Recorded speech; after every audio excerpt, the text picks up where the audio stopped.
যুদ্ধের আবহ তৈরি ছিল এবার ভারতের প্রত্যাঘাত। লাগাতার পাক সন্ত্রাসের জের এবং নিয়ন্ত্রণ রেখা পেরিয়ে এবার পাল্টা প্রত্যাঘাত করল ভারত। সীমান্ত পেরিয়ে জঙ্গি ঘাঁটি গুড়িয়ে দিল ভারতীয় সেনা। রাতভর চলেছে সার্জিক্যাল স্ট্রাইক। ধ্বংস করে দেওয়া হয়েছে জঙ্গিদের লঞ্চিং প্যাড, জানিয়েছেন DGMO lieutenant general Ranbir Singh. সেনার দাবি, কাশ্মীরে জঙ্গি হানা পাকা খবর ছিল, তার ভিত্তিতেই হামলা। নিকেশ বেশ কয়েকজন জঙ্গি ধরাও পড়েছেন কয়েকজন।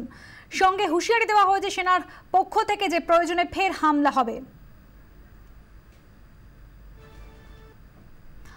উড়ি বদলা নিল ভারত। নিয়ন্ত্রণ রেখা পেরিয়ে হামলা চালালো ভারতীয় সেনা। পাক অধিকৃত কাশ্মীরে রাতভর সার্জিক্যাল স্ট্রাইক চালানো হয়েছে। Director general of military operations Ranbir Singh কিছুক্ষণ আগেই সাংবাদিক বৈঠক করে কথা জানিয়েছেন।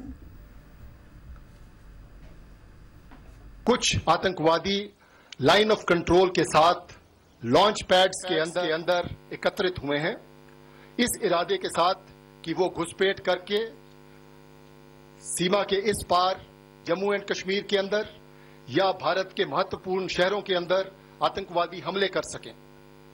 इस खबर को मिलने के बाद भारतीय सेना ने सर्जिकल स्ट्राइक्स कल उन लॉन्च पैड्स के ऊपर किए हैं।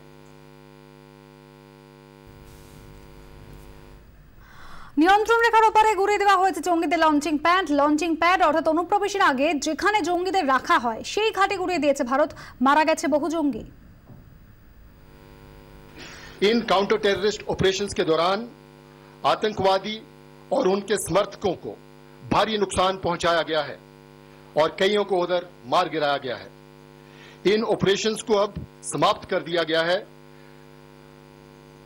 जिनका उद्देश्य केवल आतंकवादियों के खिलाफ कार्रवाई करना था।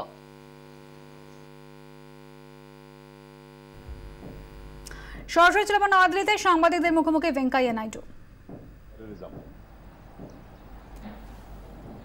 Our positive gestures were only reciprocated through further encouragement to terrorists and also justifying terrorist acts.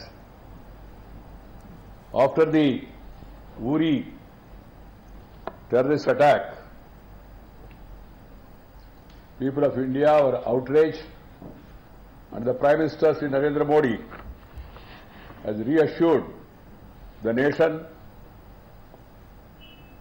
that such condemnable acts will not be tolerated anymore, and befitting measures will be taken to ensure the safety and security of the country.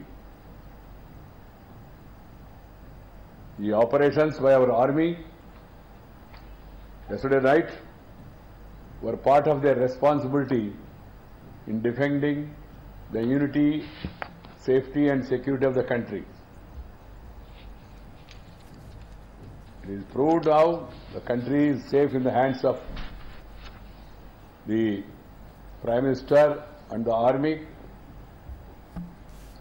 and that's why the people of the country from different parts of the world, all Indians, are appreciating the steps taken by our Indian army in countering the terrorist infiltration. We are a peace-loving country, but it takes two to ensure peace. Pakistan should realize its responsibility towards ensuring peace in this region, and hope at least now Pakistan will realize its folly and stop. কোনোভাবেই সন্ত্রাস বা জঙ্গি হামলাকে প্রশ্রয় দেওয়া হবে না, ভেঙ্কাইয়া নাইডু সাংবাদিক বৈঠকে বলছিলেন। এই মুহূর্তে দুজন অতিথি রয়েছেন আমার সঙ্গে। আন্তর্জাতিক সম্পর্ক বিশেষজ্ঞ কনক সরকার রয়েছেন এবং রয়েছেন মেজর জেনারেল কে কে গাঙ্গুলি। আপনাদের দুজনকেই স্বাগত। আমি প্রথমে মেজর জেনারেল কাছে আসবো। মেজর জেনারেল, সার্জিক্যাল স্ট্রাইক হলো, আমরা জানি সার্জিক্যাল স্ট্রাইক খুব আইসোলেটেড প্লেসে করা হয়, একেবারে পিন পয়েন্ট করে যাকে প্রত্যাঘাত করতে চাওয়া হচ্ছে তাকেই গুড়িয়ে দেওয়া হয়, কোনোভাবে কোলাটারাল ড্যামেজ এখানে হয় না। কিন্তু এরপর কি, এটা তো একটা বার্তা ছিল, এরপর কোন পথে?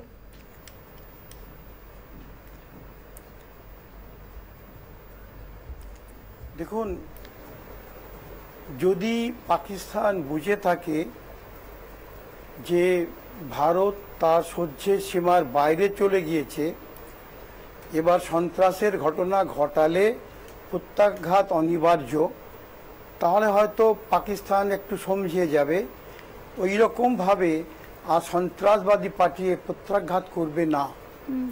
কিন্তু যেমনভাবে আমরা পাকিস্তানকে চিনি বা জানি, দেখে আসছি, পাকিস্তান আর একবারও চেষ্টা করবে আবার আরেক জায়গায়, নতুন কোনো জায়গায় ভারতকে আঘাত করতে।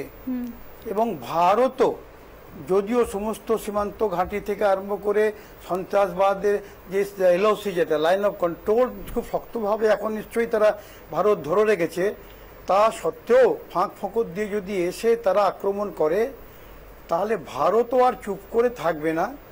অন্য যে কোনো জায়গায় তাদের এই রকম আরও সার্জিক্যাল অপারেশন করবার ক্ষমতা ভারতের আছে। একেবারে মেজর জেনারেল, ভারতের ক্ষমতা রয়েছে এবং সেটাই তো প্রশ্ন যে এখনো পর্যন্ত যে 3টে ওয়ার হয়েছে প্রত্যেকটাতেই ভারত তাদের শক্তি প্রতিষ্ঠা করেছে এবং সেক্ষেত্রে বারবার করে পাকিস্তানের যে হুমকি আমরা দেখেছি। গতকালও পাকিস্তানের যে ডিফেন্স মিনিস্টার তিনি বলেছেন যে পরমাণু অস্ত্র হানতে সক্ষম পাকিস্তান, কোথাটা হুমকি, প্রচ্ছন্ন হুমকি দেওয়ার চেষ্টা হচ্ছিল। আমি একটু কনকবাবুর কাছে আসবো। কনকবাবু, এই যে ওয়ার, এটাতে যুদ্ধের একটা পরিস্থিতি, একটা যুদ্ধের একটা আবহ তৈরিটা আমরা অনেকদিন ধরেই দেখছি এবং এর আগে আমরা দেখেছি আমেরিকার তরফ থেকেও বার্তা দেওয়ার চেষ্টা করা হয়েছে, কিন্তু কোথাও এই যে যুদ্ধের আবহ সেটা আন্তর্জাতিক মহলে বা ঠিক কীভাবে নেবে এবং যে পরিস্থিতি এখন তৈরি হলো তাতে ভারতের তরফ থেকেই বা আন্তর্জাতিকভাবে ঠিক কী বার্তা দেওয়ার চেষ্টা করা হলো?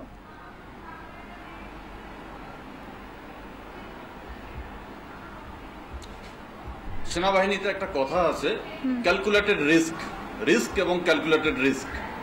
অর্থাৎ একটা দেশ বা একটা বাহিনী যখন অন্য বাহিনীর উপর আক্রমণ ঘটায়, তার আগে একটা ক্যালকুলেশন থাকে যে আমার কতটা ক্ষতি হবে, আমি তার কতটা ক্ষতি করতে পারবো। তবে যুদ্ধে গিয়ে সেই ক্যালকুলেশন কিন্তু নাও মিলতে পারে, সেটা কিন্তু মারাত্মক ভুল হয়ে যেতে পারে। যাই হোক, উড়িতে যে হামলা হয়েছিল তার পরিপ্রেক্ষিতে দু ধরনের ব্যবস্থা নেওয়া হয়। একটা হচ্ছে রিভেঞ্জ বা প্রত্যাঘাত, আর একটা হচ্ছে প্রোটেকশন। এতাবৎকাল আমাদের দেশের পলিসি ছিল প্রোটেকশন। আপনি যদি দেখেন আমাদের ফরেন পলিসি, নেহেরু থেকে ইন্দিরা গান্ধী, রাজীব গান্ধী বা তারপরে মনমোহন সিংহ, এমনকি নরসিংহ রাও, আমাদের কিন্তু পাকিস্তান বিষয়ে আমাদের ফরেন পলিসির মূল বৈশিষ্ট্যই ছিল প্রোটেকশন, কোনোভাবে প্রত্যাঘাত নয়। কেননা আমাদের এই সরকারগুলি কোনোভাবেই রিস্ক নিতে চায়নি, যেটাকে আমি ক্যালকুলেটেড রিস্ক বলছি। কেননা ক্যালকুলেশন অনেক সময় মেলে না, তার বাইরে অনেক কিছু ঘটে যায়। কিন্তু আমাদের এই সরকার একটা রিস্ক নিয়ে এটা করেছে, যদিও এটা সামান্য একটা যুদ্ধ, একটা খণ্ডযুদ্ধ, এলওসি পার হয়েছে এবং পাকিস্তান গভর্নমেন্টও সেটা স্বীকার করেছে, পাকিস্তান বাহিনীও সেটা স্বীকার করেছে। তবু একটা মারাত্মক রকমের রিস্ক থেকে যায়, যেহেতু দুটি দেশই পরমাণু শক্তিধর দেশ, এই ধরনের ভেঞ্চার না নেওয়াই উচিত। তবে আমি বলবো আমাদের মাননীয় মোদী সরকারের যেটা পলিসি, যে তিনি আসন্ন সার্ক সম্মেলন নভেম্বরে যেটা পাকিস্তানে হওয়ার কথা, সেটাকে বয়কট করা বা বয়কট করার সম্ভাবনা নিয়ে যে চিন্তা ভাবনা করছেন, এটা অনেক বেশি প্রত্যুত্তর বা প্রত্যাঘাত বলে আমার মনে হয়। এবং তা যদি সাকসেসফুল হয়, অনেক বড় কূটনৈতিক সাফল্য ভারতের হবে। কারণ আমাদের ভারত হচ্ছে গান্ধীর দেশ, আমাদের ভারত হচ্ছে কূটনৈতিক স্তরে এখনো পর্যন্ত সেই প্রত্যাঘাতটা অনেক বেশি জরুরি। এই পরিপ্রেক্ষিতে বলছি, যেহেতু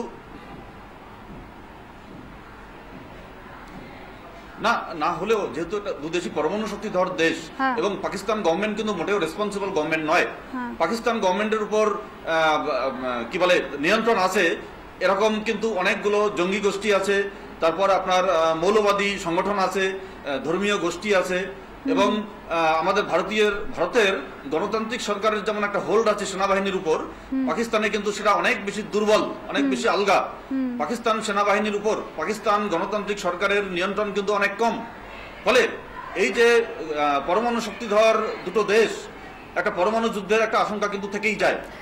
সেই জন্য আমি মনে করি যে এই রিস্ক অ্যাভয়েড করা উচিত এই মুহূর্তে। যদিও আমাদের যে আপনাদের স্টুডিওতে যে আছেন মেজর জেনারেল, তিনি যেমন বললেন যে ভারতীয় সেনাবাহিনীকে উৎসাহ দিয়ে যে এই ধরনের অভিযান চালানো উচিত বা পাকিস্তানকে একটা শিক্ষা দেওয়া উচিত, কিন্তু আমার মনে হয় এটা কিন্তু খুব একটা রিস্কি ভেঞ্চার হবে। এটা আমেরিকা যে পলিসি নিতে পারে, আমরা কিন্তু তা নিতে পারি না।